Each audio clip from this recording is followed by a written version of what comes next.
नमस्कार, मैं श्रावणी और आप देख रहे हैं 1 मिनट न्यूज। नमस्कार। बिहार के राजनीतिक गलियारों में इस वक्त खलबली मची हुई है। चुनाव रणनीतिकार से नेता बने प्रशांत किशोर ने घोषणा की है कि वो आगामी विधानसभा चुनाव नहीं लड़ेंगे। उनका कहना है कि ये फैसला उनकी नई नवेली जन स्वराज पार्टी JSP की भलाई के लिए लिया गया है, जो 6 और 11 नवंबर को होने वाले चुनावों से ठीक पहले एक बड़ा मोड़ है। ऐसी अटकलें थी कि किशोर राघोपुर सीट से तेजस्वी यादव को टक्कर देंगे, लेकिन उन्होंने पुष्टि की है कि JSP ने उनकी जगह एक और उम्मीदवार चंचल सिंह को मैदान में उतारा है। उनका तर्क है कि अगर वो चुनाव लड़ते तो संगठनात्मक कार्य से उनका ध्यान भटक जाता। लेकिन खबर यहीं खत्म नहीं होती।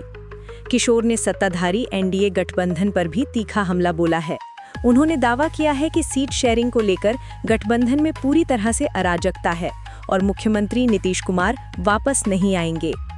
JSP संस्थापक ने एक साहसिक लक्ष्य भी रखा है। उनका कहना है कि उनकी नई पार्टी के लिए 150 से कम सीटें भी हार मानी जाएंगी। देखना होगा कि ये बोल्ड मूव उन्हें राजनीतिक सफलता दिलाता है या नहीं। अब तक आपने देखा 1 मिनट का संक्षिप्त सारांश। विस्तृत जानकारी के लिए कृपया ये रिपोर्ट आगे देखते रहें। जन स्वराज पार्टी के संस्थापक प्रशांत किशोर का बिहार विधानसभा चुनाव में खुद चुनाव न लड़ने का फैसला एक बहुत ही सोच समझकर उठाया गया और जोखिम भरा राजनीतिक कदम है। पहले संकेत मिले थे कि वो राघोपुर में तेजस्वी यादव के खिलाफ उतर सकते हैं, लेकिन बुधवार 15 अक्टूबर 2025 को PTI को दिए गए एक इंटरव्यू में उन्होंने इस फैसले की घोषणा की। ये बताता है कि वो एक सीट पर जीत से ज्यादा लंबी अवधि में पार्टी को मजबूत करने को प्राथमिकता दे रहे हैं। बिहार के रहने वाले किशोर ने 2014 के बीजेपी अभियान से लेकर 2015 की नीतीश कुमार की जीत तक लगभग हर प्रमुख पार्टी के लिए काम किया। 2022 में वो एक राजनीतिक कार्यकर्ता बन गए। इस बदलाव की परिणति उनकी विशाल पदयात्रा में हुई, जो 2 अक्टूबर 2022 को पश्चिम चंपारण से शुरू हुई थी। इसका उद्देश्य जाति और वंशवाद से परे एक राजनीतिक मंच बनाने के लिए बिहार भर में 3500 किलोमीटर की दूरी तय करके जमीनी स्तर के नेताओं की पहचान करना था। पिछले 3 सालों से उनके अभियान का मुख्य केंद्र मुख्यमंत्री नीतीश कुमार और राजद के जंगल राज की लगातार आलोचना रही है। उनका नाम दूसरी सूची, जो सोमवार 13 अक्टूबर 2025 को जारी हुई, से गायब था, जिसके बाद ये स्पष्ट हो गया कि वो प्रतिष्ठित राघोपुर सीट से खुद चुनाव नहीं लड़ेंगे।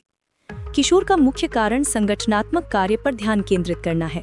उनका तर्क है कि एक सीट पर चुनाव लड़ने से उनका ध्यान भटक जाएगा। ये कदम उन्हें अपनी पार्टी के लिए सिर्फ एक उम्मीदवार के बजाय मुख्य कार्यकारी अधिकारी के रूप में स्थापित करता है।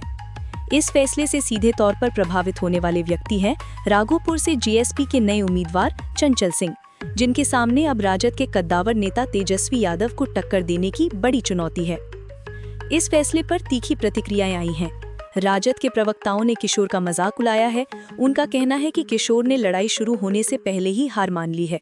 वहीं जदयू के नेताओं ने इसे उनके अपने पार्टी कार्यकर्ताओं के लिए शर्मिंदगी बताया है। ताज़ा अपडेट सत्तारूढ़ गठबंधन पर किशोर के विस्फोटक दावों के इर्द गिर्द घूमती है।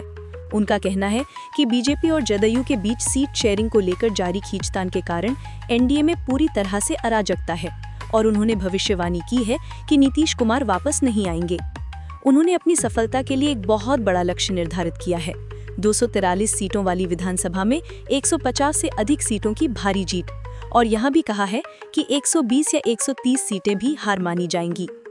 राजनीतिक विश्लेषक उनके इस उच्च दाव वाली भविष्यवाणी और खुद चुनाव न लड़ने के फैसले को जन स्वराज को एक क्षेत्रीय पार्टी से एक वास्तविक परिवर्तनकारी विकल्प के रूप में ऊपर उठाने के प्रयास के तौर पर देख रहे हैं, जिसका लक्ष्य कुछ सीटें जीतना नहीं बल्कि बिहार को मौलिक रूप से बदलना है।